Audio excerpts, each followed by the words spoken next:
मैंने ऐसा ज्ञान दुनिया में नहीं सुना, ना ही पूरे दुनिया में हमने जितने भी सत्संग हैं सब में हम जाकर के आए।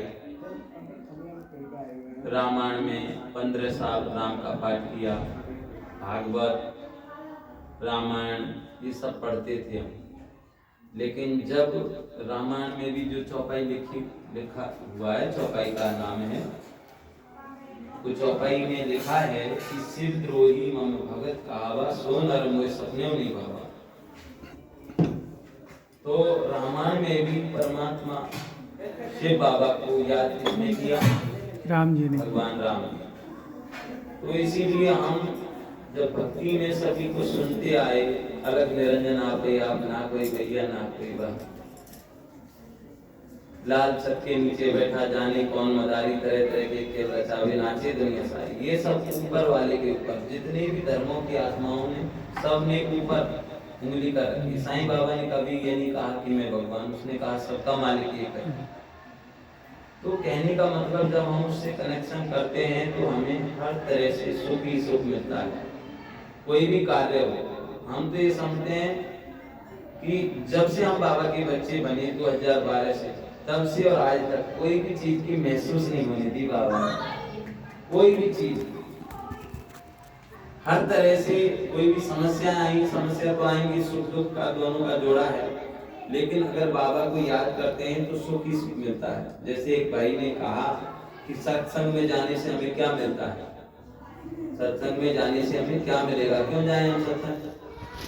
तो उसका उत्तर बताया कि जैसे आप एक 5 मंजिल मकान है और उस पर आप चढ़ गए और ऊपर से एक 5 किलो का पत्थर, नीचे व्यक्ति बैठा है, ऊपर से डालो तो क्या होगा? खत्म हो जाएगा। पत्थर गिरेगा सर पर 5 किलो का, खत्म हो जाएगा। लेकिन रुई, 5 किलो रुई तोल करके और एक पोटली बांध के ऊपर से गिराएंगे 5 मंजिल से, तो बचेगा कि मरेगा? बच जाएगा ना। तो ऐसे ही भगवान की याद वो है जो सूली जैसे जैसे सूली है ना, तो कांटे की नोक पर भगवान उसको पार कर देता। कल का ही अनुभव है हमारा। जैसे हम बाबा का झंडा फहरा करके दीदी आ चुकी थी और मैं अकस्मात एकदम से घबराहट उठी हुई बहुत। 2012 से कभी बीमार नहीं हुए, लेकिन ऐसे हुई घबराहट, बीमार बहुत ज्यादा हो गया। सेकंड में मैंने बाबा को याद किया कि अगले जन्म का कोई होगा। पेट में दर्द हुआ बहुत तेज, डॉक्टर पास गए, लेकिन डॉक्टर के पास जाते ही बीमारी खत्म। अब मैं हंस रहा, मुस्कुरा रहा, बोले भाई क्या, मैं कुछ नहीं, उनको देखो।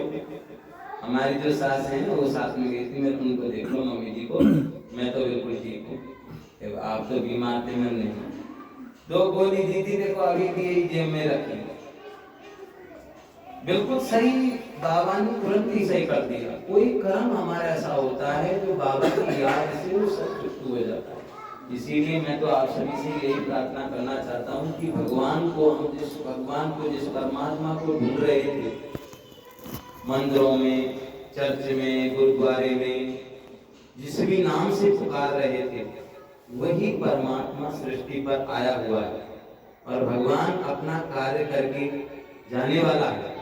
इसीलिए आप उस परमात्मा को पहचानो और अपने रिश्तेदारों को, पड़ोसियों को, दोस्तों को, सभी को परमात्मा का परिचय दें। भाई भगवान को याद करो और बाबा की डेली मुरली सुना करें। ओम शांति।